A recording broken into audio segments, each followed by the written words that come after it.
Hey guys, I'm Dov, and today I'm back with another Total War news update. Total War has released their blog for what they're working on February 2019. I know it's March 1st, guys, but yeah, come on, work with me here. I guess it's what they have been working on for February. Let's just say that. So let's get straight to it. The Saga team. This is the team responsible for Thrones of Britannia is working on a new project. They say they're getting ready to announce it. There's been a lot of activity there lately, so yeah, hopefully we'll see what they're working on next. Didn't play too much of Thrones of Britannia, but it was definitely a cool title, and I like the idea of the saga a lot, so I'm very interested to see what they have planned next. Moving right along, we've got Three Kingdoms. They, of course, delayed Three Kingdoms now to May 23rd. For those of you who, for whatever reason, haven't heard, I definitely feel that that was the right decision to make.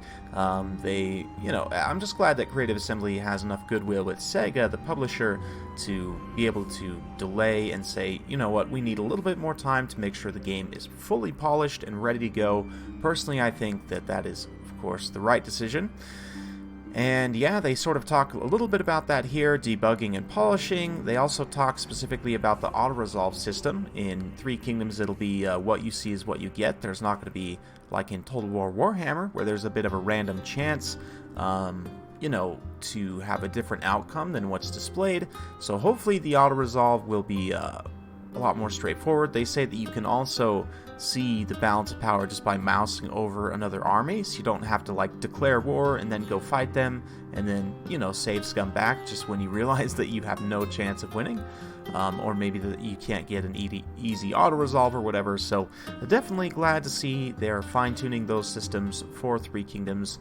I do plan on covering it a lot more when we get closer to release. Haven't really been covering it too much up until now, but it definitely is shaping up to be a really interesting title, certainly, and one that I think is going to please a lot of different people. So we'll look forward to that in the future.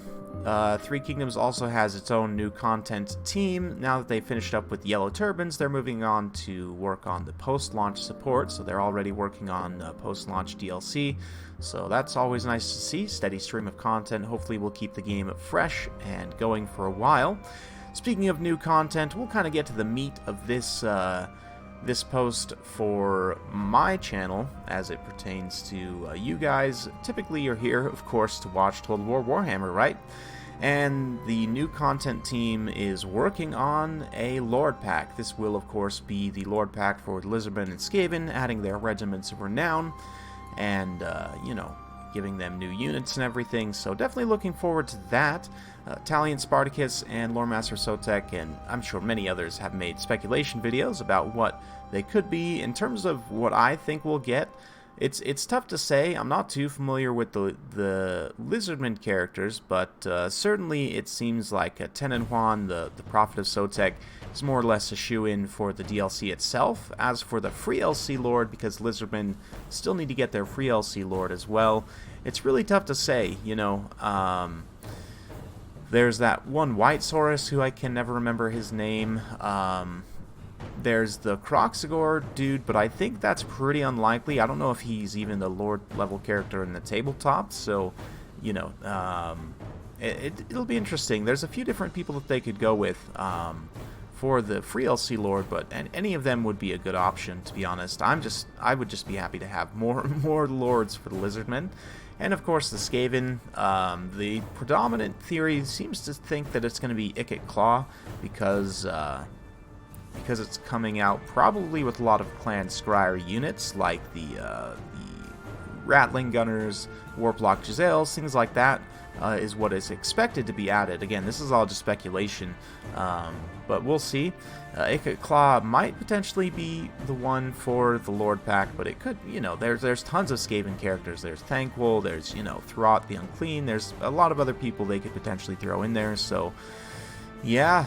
In terms of the image, though, obviously we can see this is a very nice grail. You've got a little Bretonnian symbol right there, these wonderful jewels, and you may have noticed, they say, that we have been sometimes including old world updates alongside our DLC releases. This DLC is no exception.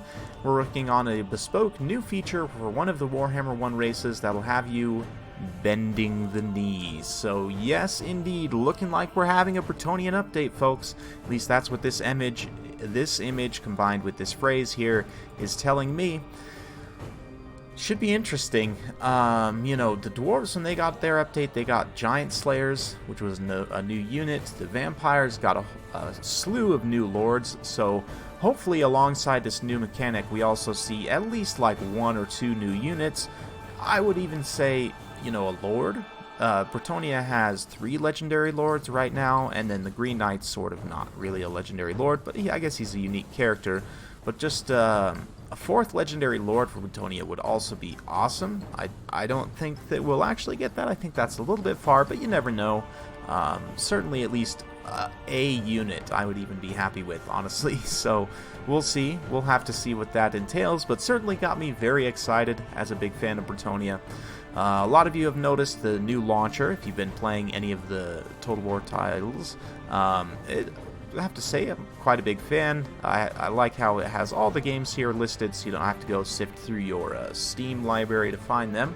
Not that that was super hard to begin with, but yeah, the UI for the mod manager seems a lot better. You can change the load order of your mods innately now, which is obviously a big help.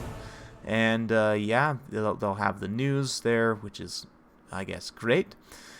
And now we're moving on to the fantasy team pre-production, and we can see this this lad here in this nice mocap outfit with looks like some kind of sword there laying on the ground. And yeah, no doubt hard at work doing some mocap. Still in pre-production, I suppose, but this month they've been slaving over a hot for February mocap studio. And yeah, mocap artists in the can, waiting to have their all-important flesh applied to their bones, or perhaps more bones, or indeed flesh. Oh man.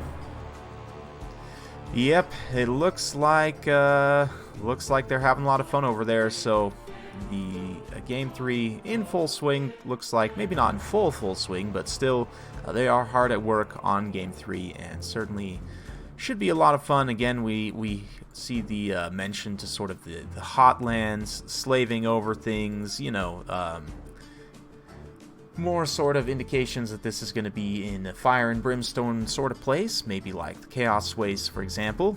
But yeah, Access Team is also working on some new thing, so I'm not sure what that would be. But yeah, the Creative Assembly is also working on an FPS title, which is not Total War, but they're working on it, so I guess it's included in this blog post as well. So yeah. And it looks like Creative Assembly is hiring quite a bit as well, and I haven't actually looked. It may be interesting to sift through this careers page to see what positions, if they have what specific positions they're hiring for. Maybe we could glean a little bit more information about what they're working on, but I haven't taken the time to do that as of yet. Maybe I will. But certainly, if any of you guys are looking to get into the industry and you have appropriate skills, reach out to Creative Assembly. It looks like they're doing a lot right now, so they're definitely looking for talented and skilled people. So anyway, hope you guys have enjoyed this news update. As for my thoughts on everything, yeah, again, with the Lizardman and Skaven DLC, with the Bretonnian update alongside it, in terms of their roster, they're not really missing any units, so it would really have to be something that Creative Assembly makes up. I, for a long time, have talked about how cool it would be to have a unit that's sort of like Aspiring Champions. They're good defensive stats, low model count, but very good defensive stats, and like an encouraged leadership aura. Maybe not the same one, obviously you wouldn't want it to be the same one as the Grail Relic, but just have some kind of, even just like the standard Lord's encouraged leadership aura, just to support peasant leadership, give them a bit of extra stopping, I guess not stopping power, but defensive power. Something like a dismounted Grail Knights or something, just like 15 of them, again, just like Aspiring Champions, like marching alongside the peasants, buffing up their leadership and providing a bit of extra punch and magic damage. I think something like that would be a really cool unit to add. Let me know what you guys think in the comments down below, though. What would you add to Bretonnia? If you could add one unit, what would be the one unit that you would add to them? And certainly the mechanic should be interesting.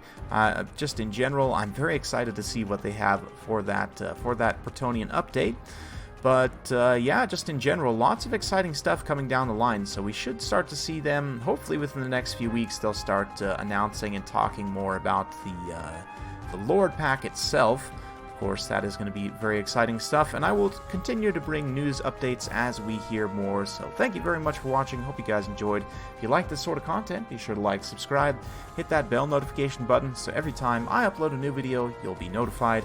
Thanks again for watching, and we'll see you next time.